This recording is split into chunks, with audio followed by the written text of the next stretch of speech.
नमस्कार मित्रांनो, आपलं स्वागत आहे आपल्या होममेड रेसिपी या चॅनलमध्ये। आज आपण बनवणार आहोत मसाला ताक। तर त्यासाठी इथे साहित्य घेतलं आहे, 1 वाटी फ्रेश दही घेतलं आहे, त्यानंतर हे आईस क्यूब, त्यानंतर आपण इथं सेंधव मीठ घेतलं आहे, म्हणजे याला काळं मीठ असंही म्हणतात, कोथिंबीर 2 मिरच्या आणि पुदिन्याचे पानं घेतलेले आहेत आणि जिरे आपण घेतलेले आहेत।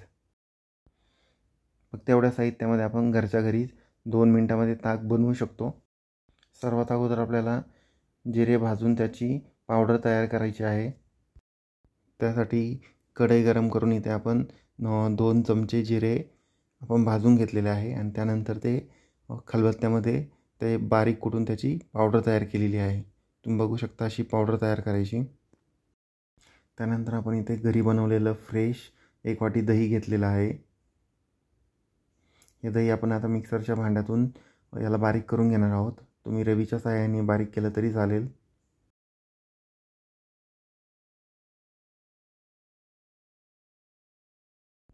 तुम्ही बघू शकता आपलं हे ताक जे आहे आता हे तयार झालेलं आहे। आता ते एका पातेल्यामध्ये आपण काढून घेणार आहोत।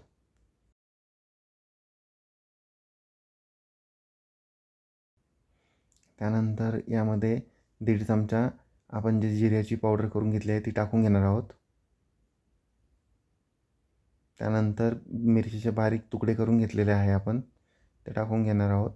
त्यानंतर पुदिन्याचे बारीक तुकडे करून घेतलेले आहे आपण, याचा फ्लेवर छान येतो। त्यानंतर कोथिंबीर आपण बारीक करून घेतली आहे तीही टाकून घेणार आहोत।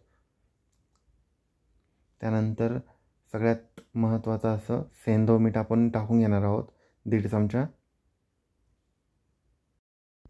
त्यानंतर शेवटला आपण यामध्ये आपण साधं मीठही टाकून घेणार आहोत अर्धा चमचा।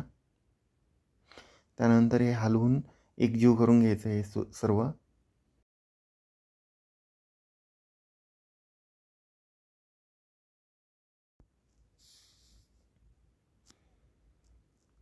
त्यानंतर आपण यामध्ये जे आईस क्यूब घेतलेले आहेत ते टाकून घेणार आहोत। एका वाटीमध्ये हे आईस क्यूब काढून घेतलेले आहेत, तुम्ही थंड पाणी टाकलं तरी चालेल। अशा प्रकारे आपलं हे मसाला ताक घरच्या घरी 2 ते 3 मिनिटांमध्ये हे तयार झालेलं आहे, अतिशय कमी साहित्यामध्ये। तुम्हाला आजचा व्हिडिओ हा कसा वाटला हे कमेंट करून नक्की सांगा। चला अशाच एका नवीन व्हिडिओमध्ये आपण पुन्हा भेटूया, तोपर्यंत नमस्कार।